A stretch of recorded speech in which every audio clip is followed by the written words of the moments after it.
উফ, এর গায়ে তো দানবীয় শক্তি। আমি মরে হাল্ক বাবা, শরীরটা খুব দুর্বল হয়ে গেছে। কবে যে মরে যাই ঠিক নেই, কিন্তু জীবনের একটা শেষ ইচ্ছে পূরণ হলো না। কি ইচ্ছে বাবা, তুমি বলো। খুব শখ ছিল একবার বিমানে চড়ব, মেঘের ওপর দিয়ে উড়ব। চলো বাবা, আজই তোমাকে বিমানে চড়াবো। ম্যাডাম, এই নিন আমার সব জমানো টাকা। আমার বাবাকে একটা টিকিট দিন। এই কয়টা টাকায় প্লেনের চাকাও দেখার যোগ্যতা নেই তোদের। ছি, কি নোংরা পোশাক! এখান থেকে বের হ, ফকিন্নির দল! আমার বাবাকে ধাক্কা দিলেন, এই অপমানের প্রতিশোধ আমি নেবই। কাঁদিস না বাবা, ওরা আমাদের গরিব ভেবেছে। এই নে।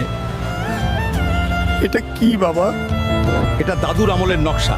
এয়ারপোর্টের পেছনের সমুদ্রে একটা ভাঙা জাহাজে 500 কোটি টাকার হীরা আছে। যা বাবা, ওটা নিয়ে আয়, ওদের দেখিয়ে দে আমরা কে। ওই তো হীরা, কিন্তু